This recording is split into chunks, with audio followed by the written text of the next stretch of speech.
Jasmine whispers. Chapter 1. Meeting in the moonlight.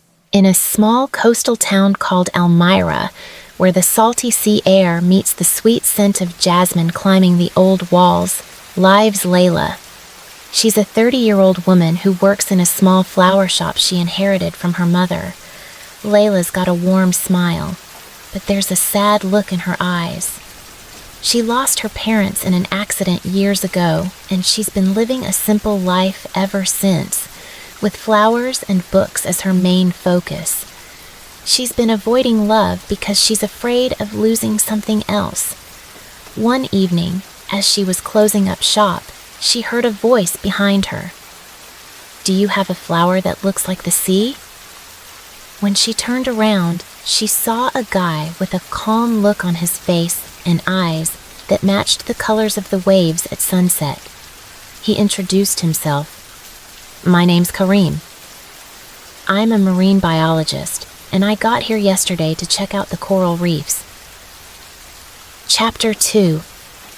Dancing between the tides.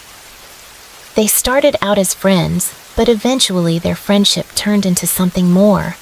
Kareem would tell her about the sea, how the waves teach us that life has ups and downs, and that the secret is to learn to dance with them.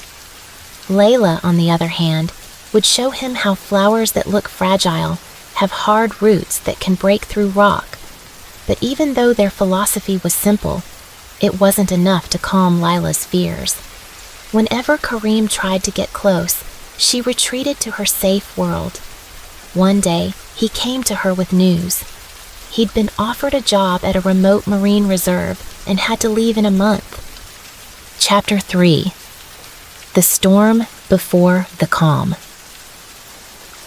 Love isn't a place where we take refuge. It's a journey we choose to take together, Kareem said, holding her shaking hand. But Layla, who used to keep her feelings to herself, didn't say a word. Kareem left, and Layla began to feel like the town she loved had become a cage. Even the jasmine on the wall of her house began to fade. One rainy night, she found an old manuscript of her mother's in a forgotten drawer. Sometimes we are afraid of love because it is like death.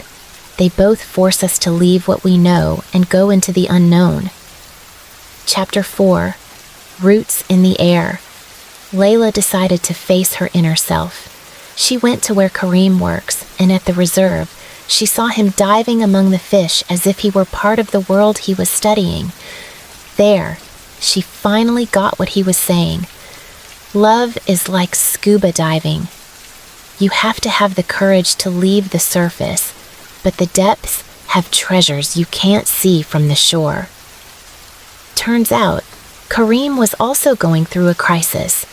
His work, which he'd always thought was his sacred mission, was starting to pull him away from the human side of things. Layla helped him find balance again, reminding him that growth sometimes means embracing both light and shadow. Chapter 5. Jasmine returns. They return to Elmira together, not as escapees from the past, but as two people who found that true love doesn't erase fear, but teaches you to hold fear in one hand and hope in the other. They started a business combining marine biology and flower arranging, symbolizing the merging of their two worlds. Ultimately, the story wasn't just about two souls meeting, but about how love, like jasmine, needs roots that anchor it, branches that climb into the unknown, and sometimes leaves that fall to grow again. The bottom line, love is not an answer. It's a question we reask every day. The only answer is to keep searching, stumbling, and rising together. This quote was written on a plaque at the entrance to their project, where jasmine is blooming again.